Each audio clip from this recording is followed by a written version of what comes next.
ملک کی آزادی کی ڈائمنڈ جوبلی تقریبات کے ضمن میں مسلمانان محبوب نگر کی جانب سے بعد نماز جمعہ مستقر محبوب نگر کے گھڑیال چوک تا ضلع پریشد گراؤنڈ تک ترنگا ریلی نکالی گئی۔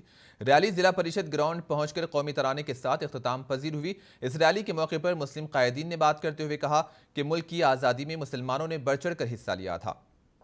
سکھ مسلم علماء اور مسلم مجاہدین آزادی نے ملک کی آزادی کے لیے اپنی جانوں کی قربانی دی، لیکن آج مسلمانوں کی قربانیوں کو فراموش کیا جا رہا ہے۔ انہوں نے آزادی کی تحریک میں مسلمانوں کی جانب سے دی گئی قربانی کو عوام کے درمیان لے جانے کی ضرورت پر زور دیا تاکہ ابنائے وطن مسلمانوں کی قربانی سے واقف ہو سکیں۔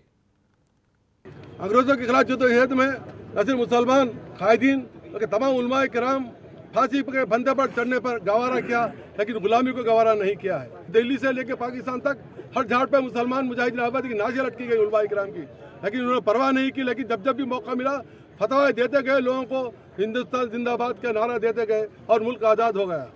ہم ہندوستانی ہیں، ہم ہندوستانی ہونے کے باوجود ہمارا حق بنتا ہے کہ ہم جھنڈے کو جو ہے عزت سے باضابطہ ہم ہر گھر پہ لہرائیں۔